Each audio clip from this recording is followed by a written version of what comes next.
And we're on. Hi everyone. It has been a while that I haven't sat down. Actually, that's a lie. It has been a while that I haven't put out a video. I have tried recording a couple of things and my camera broke, so for the longest time I was trying to record something for you guys and I just couldn't seem to get my camera to work until I actually went to what's it called, the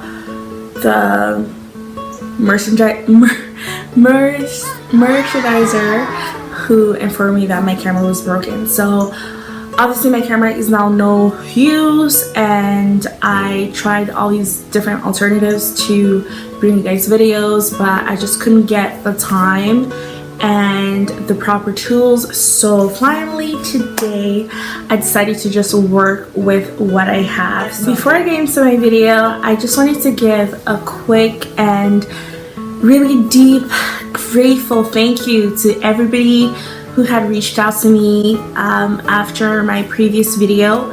If you don't know what I'm talking about, my last video on this channel was actually me just sharing my family situation, so pretty much the relationship between me and my mothers. And I say mothers in plural because I do have two moms.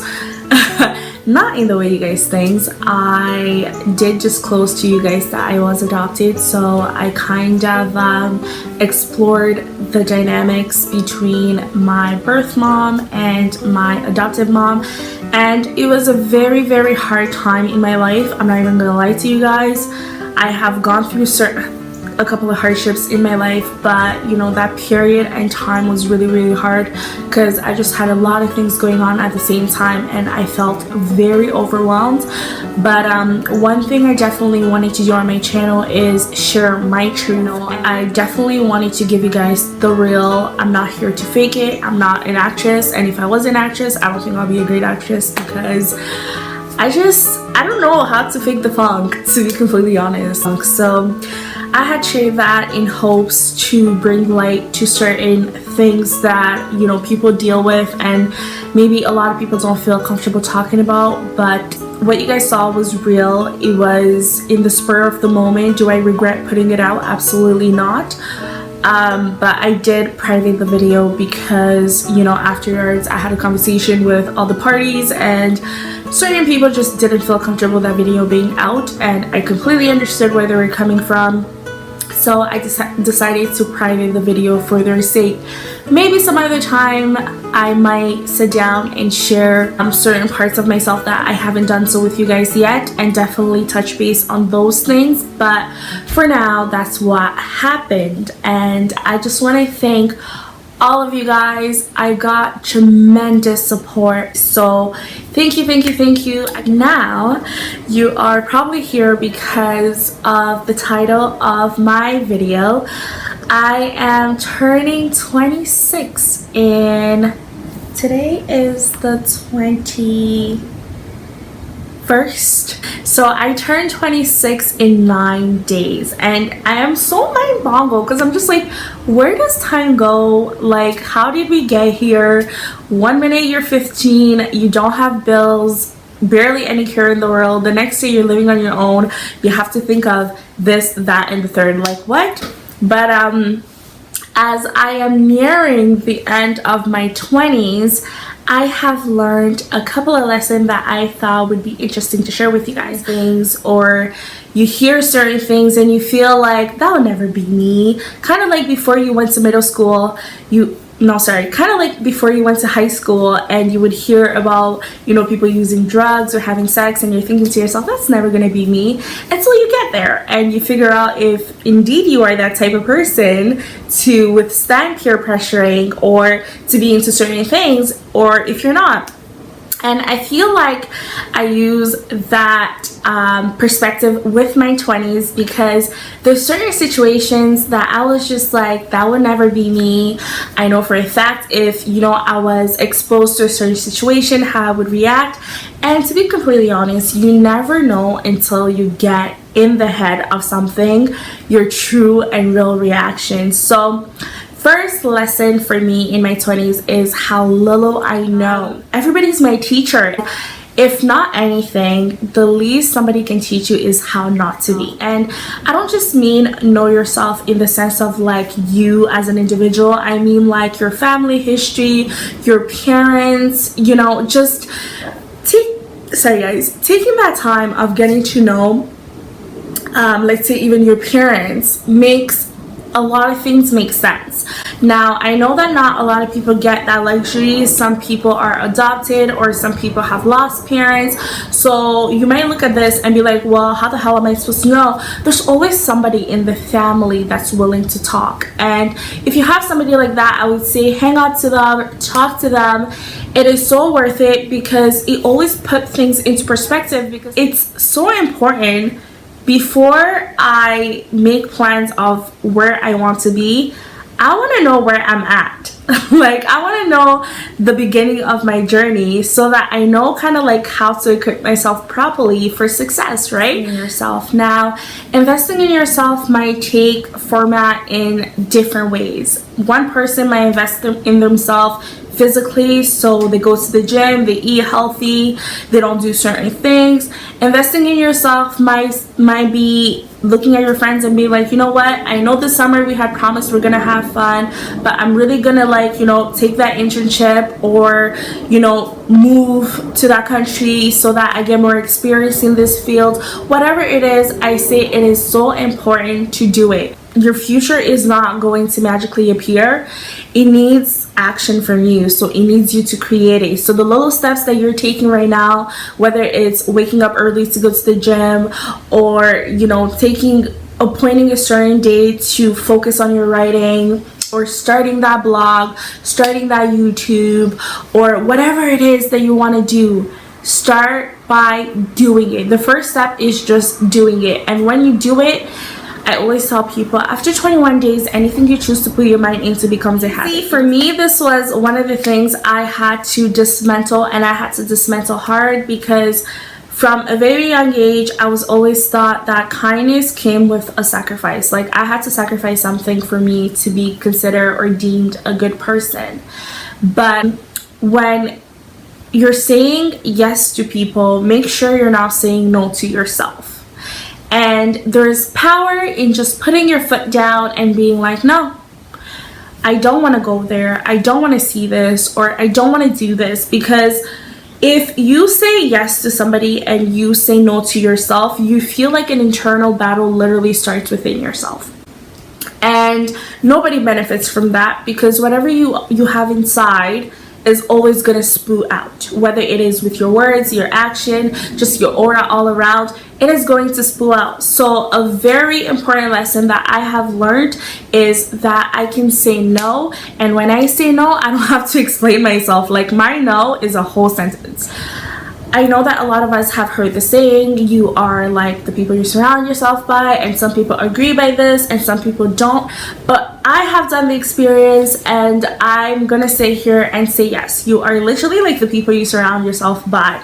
Now, I'm not talking about, you know, sexual orientation or color, skin color, religious belief, or any of that. I'm talking about their energy. I'm talking about their goals. If, you know, let's say you have certain goals, I'm not saying everybody you surround yourself by are gonna have the same goals as you, but let's say if you have certain aspirations in life and you find yourself that you always feel uncomfortable to tell the people around you, or if you feel like it is too big to share with the people around you, maybe it is time to reevaluate that, because small minds share small-minded things, big minds share big-minded things.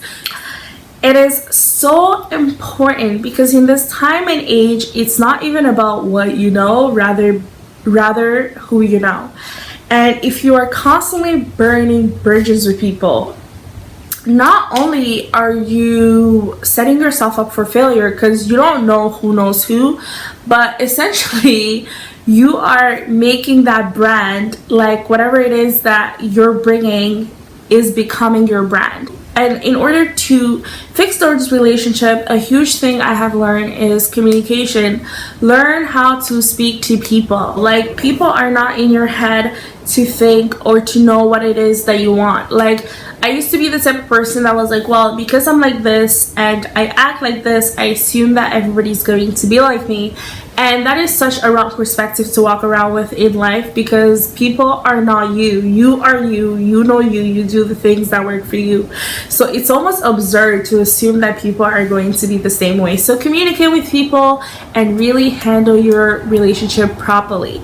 Questioning things. Now, me questioning something does not necessarily mean I'm being disrespectful or I don't agree with it. Like, I just want to be informed and well educated with my opinions. There's information you think on your own, or else you're a slave to the things that you know. And this really resonates with me, because I always think to myself, well, there's nothing new under the sun.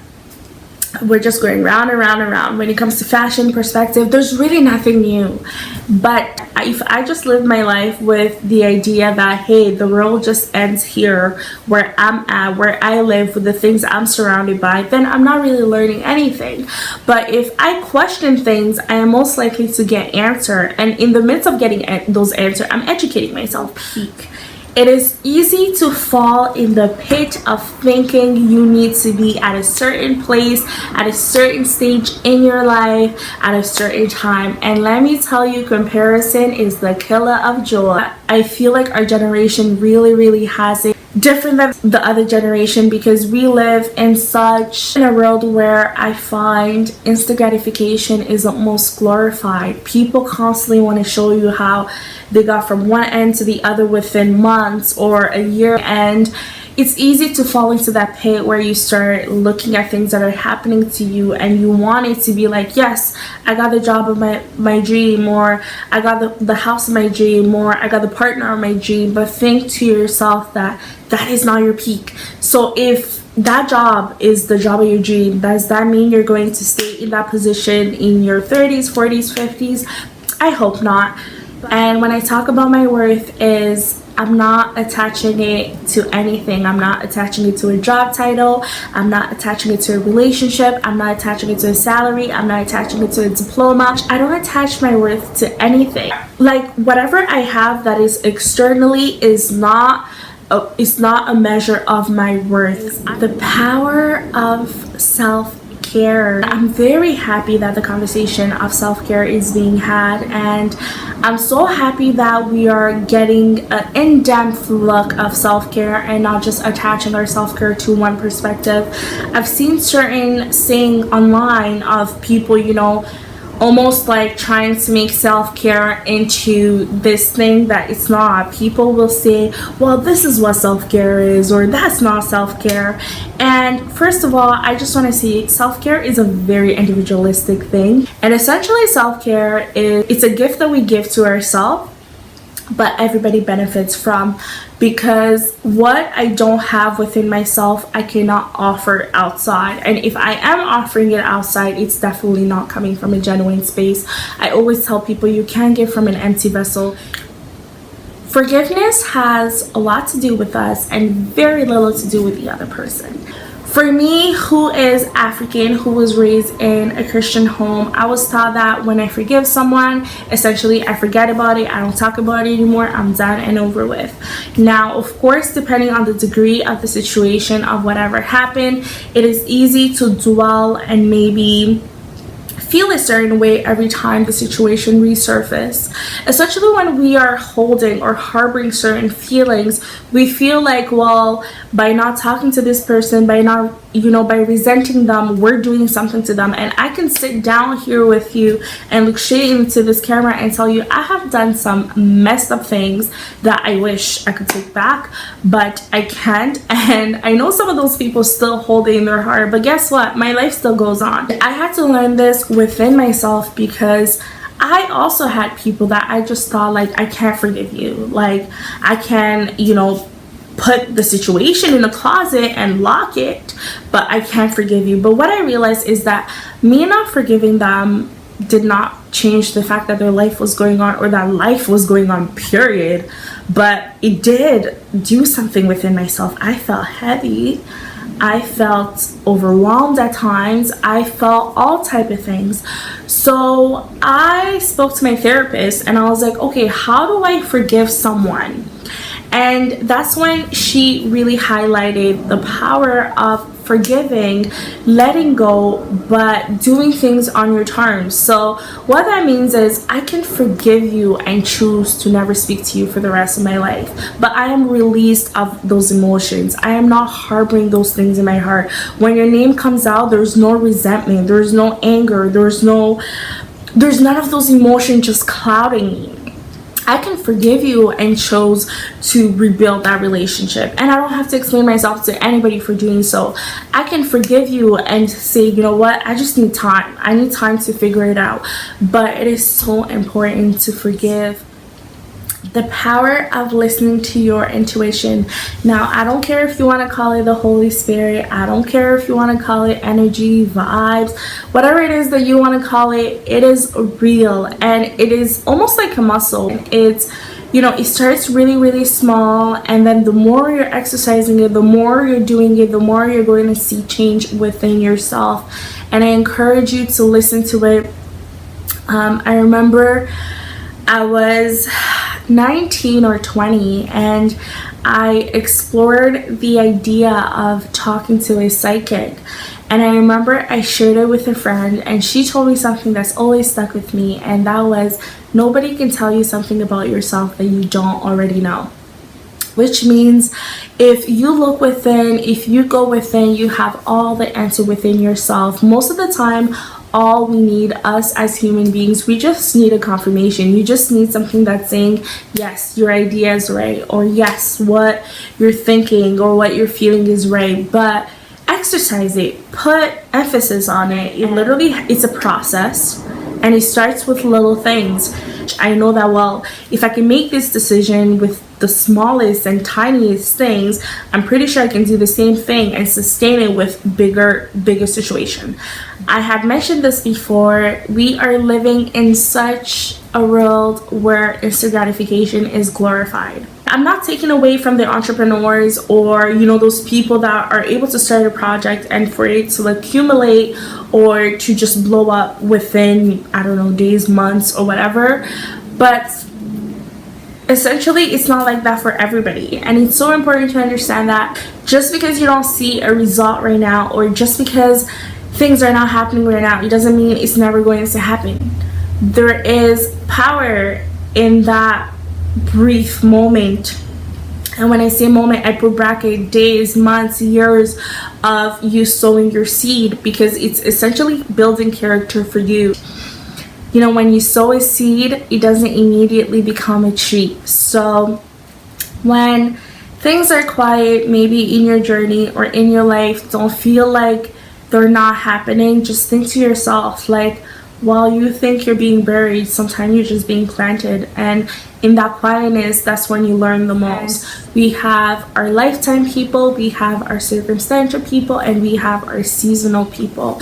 Growing pains is a real thing. You are going to lose friends, but you're also going to make friends. And it can be hard when you're losing friends that you have maybe grown with or you have strong ties with. But when you understand this concept of lifetime, circumstantial, and seasonal, it makes everything make sense. Next thing about friends is that your friends are human. I feel like being detached and cutting people off is almost glorified. And I've always opposed to that, because I'm like, communicate with people. If you don't like something, like, tell somebody, you know what I mean? But your friends are human. They're going to let you down. They're going to do things you don't agree with. Just like every relationship, if you argue with your family members, you argue with your significant other, you are going to have disagreement with your friend. But does this not mean after every disagreement, okay, F you, we're done? Cut your friend a slack. If they're not being their best self, communicate with them. Now, what the universe usually does is it starts off with like a little like tap on the shoulder. You know, you see certain things that you're just like, okay, like, this is weird. If you don't do something, it's going to nudge you, right, with something. If you don't do anything, it's going to scream. That's when it literally forces you to get out of the situation. But I have learned that not every day I need to have the universe screaming in order for me to walk away from something. Sometimes when I see something that's just not for me, like the saying goes, I'm good, love, enjoy, and I take myself out of the equation. I can gracefully just be like, you know what, this is not for me, I'm going to leave it here, but I wish y'all well. Usually, and almost every single time, there's a new high in goodbyes. So when we are closing doors or when things come to an end, it's not like that's it. There's always something better waiting for you on the other side. You have to see the actual good in goodbye. You have to acknowledge like, hey, I did it, it came to an end, let me wait for something else. And I know that not a lot of us, and when I say us, especially, you know, the African community, the Black community, I find that we are the most undereducated when it comes to financial literacy. And I say this from experience. I am lucky enough that I grew up in a household where my mom worked in the financial world. So I heard certain lingos, I was exposed to certain things, but even then, like, I wasn't equipped to knowing how to deal with debt, how to save, and all of that. Everything we are doing in our 20s is going to show in our 30s and our 40s and our 50s. And financial literacy is so important. I encourage you who's watching this, who might just have gotten their entry job at, you know, a certain field, and maybe you're now getting paid by salary, or maybe you are not getting paid by salary, but you know, you just want to save or build your credit. I encourage you to do it. Like, no credit is just as bad as bad credit. The power of compassion. One thing I have to admit is that I was not raised knowing how to be compassionate. I was raised to pity people, essentially. Like, and I can speak for most Congolese kids. We're not raised to be compassionate towards people. We're learned to pity, and pitying someone is almost as bad as judging them. It takes no strength, it takes no effort for me to look at somebody and be like, ooh, I hope I'm never in that situation. Essentially, that's what pitying is. You see somebody's situation and you know it's a bad situation, but you're just like, damn, like, that sucks for them, I just hope that's never me. Compassion is a bit different. You put yourself in their shoes to understand their situation, and you feel for them. And compassion, it cannot be selective compassion. Like, you can't feel bad for the girl that was raped, but you don't feel bad for the girl that had to maybe become a sex worker because of her home situation. You can't feel bad for, you know, a homeless girl, but not feel bad for an alcoholic because you feel like, well, you made the choice to start drinking. Compassion, essentially, like I said, really just needs an understanding from you putting yourself in somebody's shoes. One thing I've learned about compassion is that it also gives you the ability to love. People might not remember what you did for them, but they definitely remember how you made them feel. The power of speaking your truth. Like I said in the beginning of the video, I personally do not look at the truth as like a universal thing, and some people might come and try to argue with me about this or whatever it is, but no, for real, like, I don't see the truth as a universal thing. Because if we look at the truth as a universal thing, Christians are always going to think they're right, Muslims are always going to think they're right, Jews are always going to think they're right, so on and so forth. But when you look at the truth as an individualistic thing, you understand that we are all on different journeys, and what resonates with you does not resonate with me. But that does not mean that we cannot coexist. That does not mean that what you're living is a lie. Sometimes, and this is something I learned this year, is sometimes people need to walk through certain journey to really meet their higher self. And it's so easy because we just meet with the eye, right? We might not always look at things from like a spiritual sense, and you know, we might see somebody who's doing certain things and you're like, well, I don't like that girl because she's a prostitute, or I don't like that guy because he does this. But we're not understanding that, like, maybe that is what it is needed for them to meet their higher self. And who are you? How arrogant do you have to be to look at people pointing fingers while force pointing back at you and go, you're not living your life right? One of the things that had helped me to really get to that point is understanding that the truth, my truth is not your truth, and your truth is not my truth, but I'll be damned if I wasn't standing in my truth. But that doesn't mean that I'm not open to other perspective. I am completely open to understanding people's perspective. But I know who I am, what I want to be, how I want to get there, and I know what resonates with me. So you're not gonna find a soulmate if you haven't found your own soul. The power of really taking that time to explore yourself as a person, explore every single aspect of you.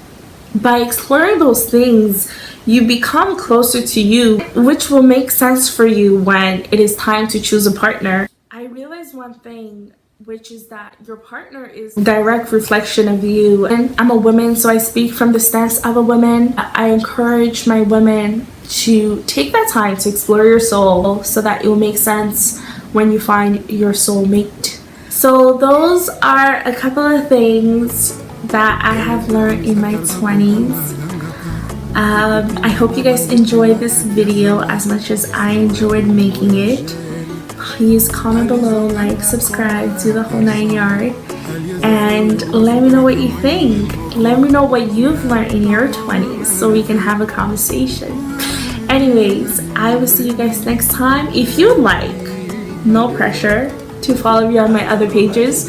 You can follow me on my Facebook, where I'm pretty much the meme queen. I've taken it over to Instagram too. Like, I'm pushing my agenda as the meme queen on both sites, so on Facebook and on Instagram. I do have a Snapchat, but I'm really around my Snapchat. But if you wanted to follow me on Snapchat, as well, I'm gonna put all the information below, and you can do that as well. So I will talk to you guys later.